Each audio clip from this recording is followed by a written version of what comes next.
wake that ass up. Early in the morning. The Breakfast Club. We are the Breakfast Club. Good morning. What's happening? Let's get in some front page news. Now, last night was the return for Luka to Dallas. Of course, the Lakers played Dallas last night. The Lakers won. And when I say Luka went off, he went crazy in the first half. I think he scored like 30-something points.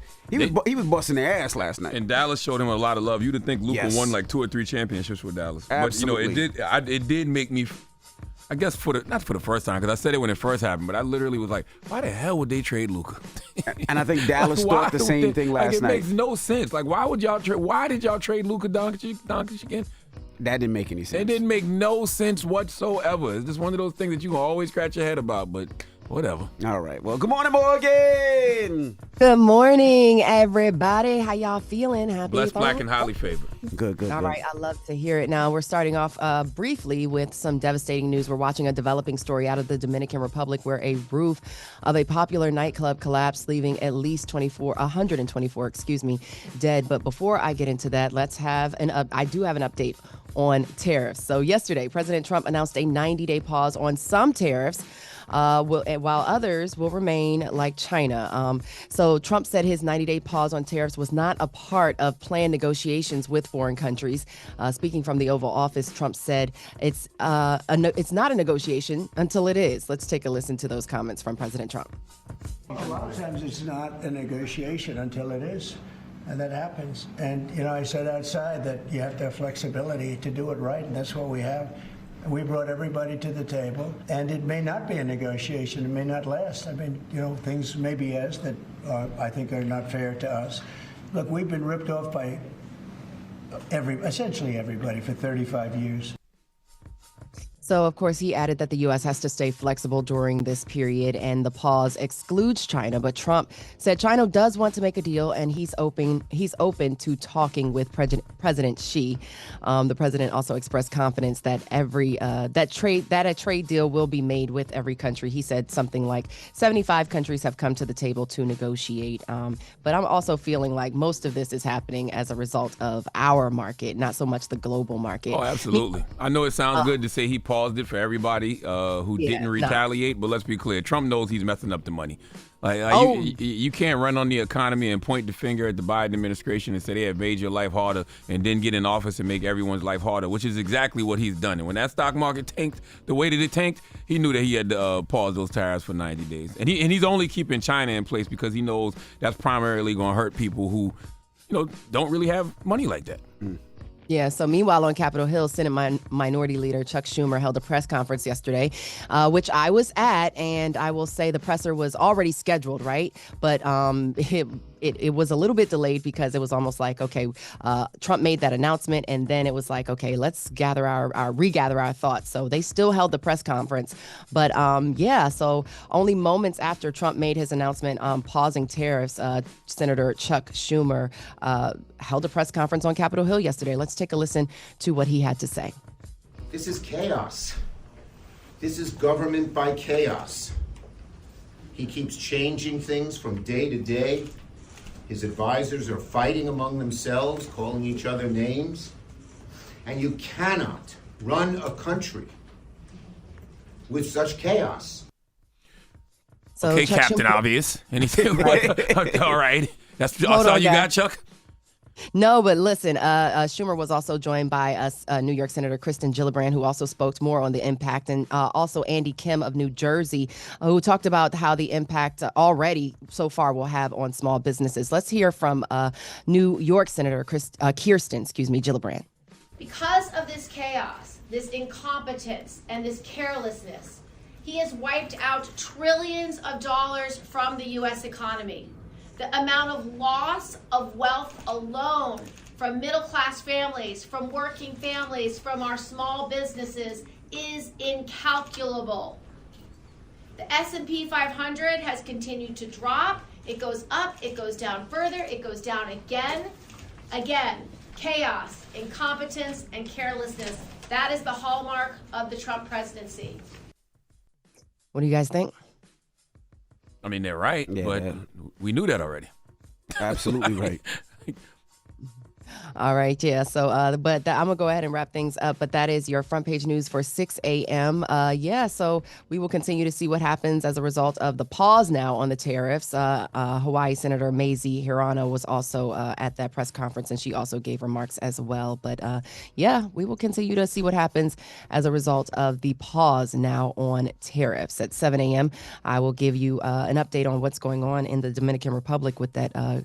A roof collapse at that nightclub. Devastating news Horrible. Yeah, you said 120. It's 184 as of this morning of people that passed away from that roof collapse. So again, salute to all my Dominicans out there. Salute and rest in peace. Condolences. My Dominicans. You said my. I just want everybody. I want the record to show. Rest in peace to all of those individuals. Mm-hmm. But NB said my. I'm just letting everybody know. I'm glad that he's representing his people. I am black, but I want to salute to all my Dominicans out there. My. Yeah. Key word.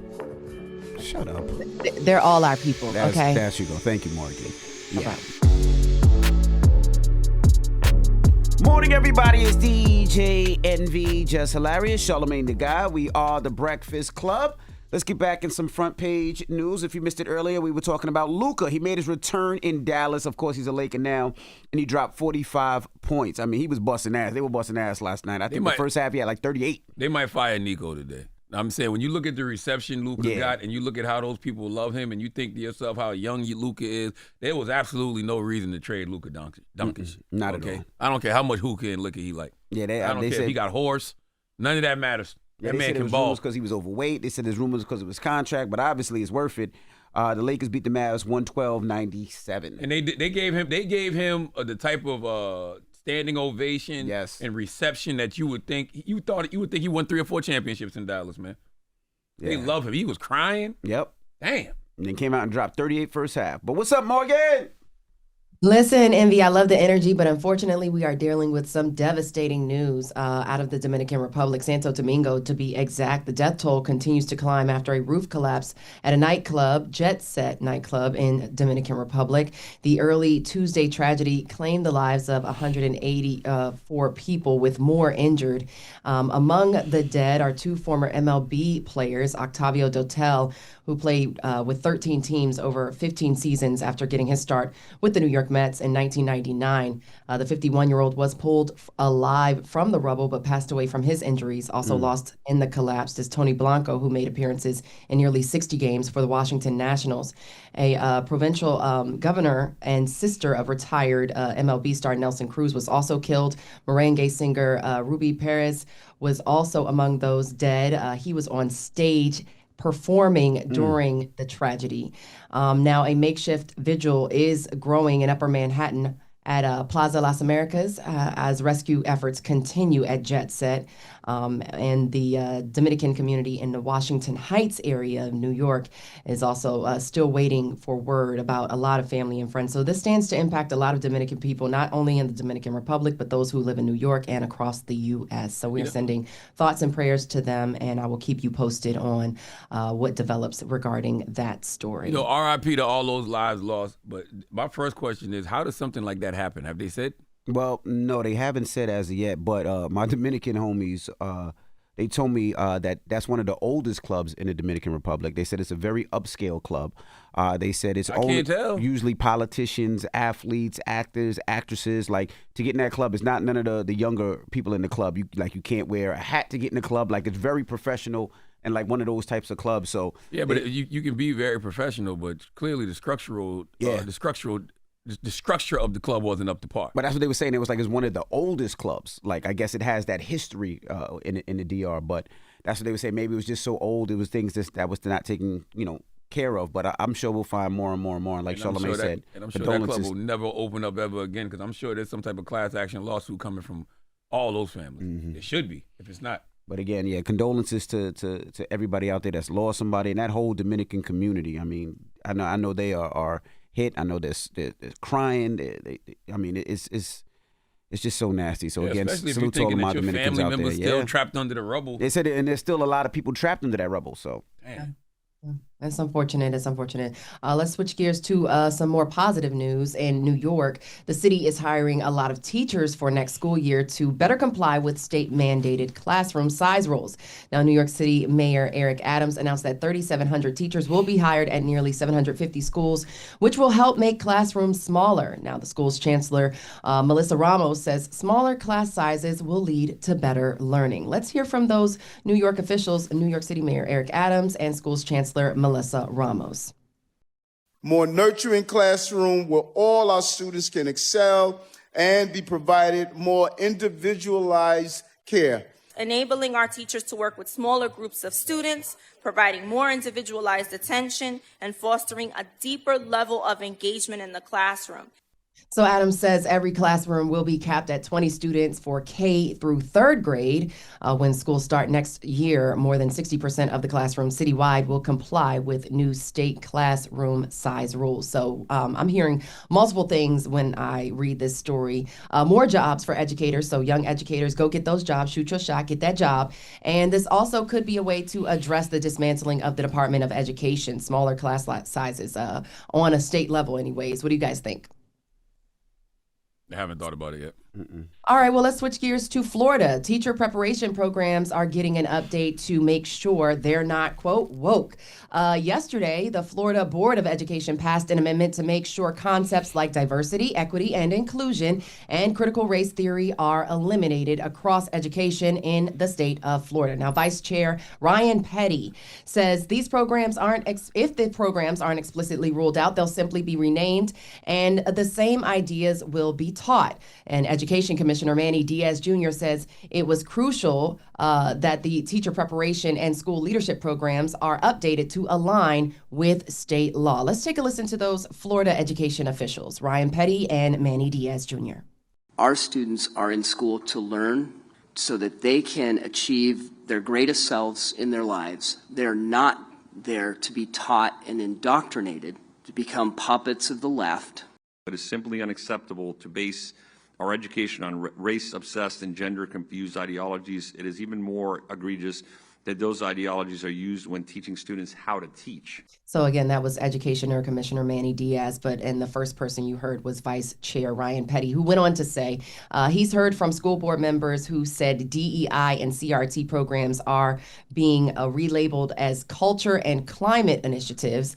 And opponents on the update argued it would prevent discussions on issues including racism. So it does seem like between Florida and New York, the states are starting to implement their statewide education policies, but it does seem like it's going to be opposite ends of the spectrum in regards to those education policies. Any thoughts there? Yes. Honestly, when I hear stuff like that, it just reinforces things that I've always heard from my elders. And that's simply, we can't depend on this system to educate us. Let's be for real. They never really taught us anything about our history. You know what I mean? All of that was taught in the home first. My daddy gave me the autobiography of Malcolm X when I was a young kid. You know what I'm saying? And as far as like sexuality and gender, I don't want that discussed in the schools either. I want that discussed at home too. I don't need these people talking to my kids about that. Everything starts within the home. You go to these schools to get a certification. To me, you get a real education at home and in your community. Yeah, no, Absolutely. For real, no facts. Envy, what were you going to say? No, I was going to say that I agree with the same. I mean, it's like you said, as parents and as a community, we have to teach our kids history. We have to make sure that they know the correct history. And I'm with Charlamagne. When it comes to a lot of that sexual conversations, I'd rather have that conversation with my kids. I'd rather, feed them into it when I feel that they're ready if I'm their parents. And I just want to be clear. I don't like that they're rolling back these DEI Not at all. initiatives, but it goes back to just everything my elders have always taught me. You cannot rely on them to teach us about us. That's right. You just can't. All right, period. Clock it. All right, y'all. And by them, I mean white people, just in case we're not clear. Okay. All right, y'all, bringing things home. In the last story, Michelle Obama is talking about the importance of making her own decisions. She made the comments on the Sophia Bush's Work in Progress podcast. The former First Lady addressed people gossiping about her marriage, and she said, she said making tough decisions about her own life, well, that can upset others. Let's take a listen to former First Lady Michelle Obama. they couldn't even fathom that I was making a choice for myself, that they had to assume that my husband and I are divorcing. This couldn't be a grown woman just making a set of decisions for herself. Yeah, so Obama emphasized the importance of asking herself tough questions in this stage of her life, like how she wants to spend her free time and with who. You can listen to the whole podcast on iHeartRadio. Download that free iHeartRadio app. But what do you guys think about this from, I would say, from a husband perspective? Sometimes, the wives just need to have a moment too. It's not all about just being a wife, a mom. What I think Michelle Obama is saying here is that sometimes she just want to be Michelle. And she telling people to mind their business. That's what I would say. That's what I took out of it. Mind your business. Every relationship, every marriage is different. You know what I mean? If she don't want to go somewhere, she ain't got to go. You know what I mean? And my relationship is different. Like, sometimes my wife make me go to things I don't want to go to. I make her go to things that she don't want to go to.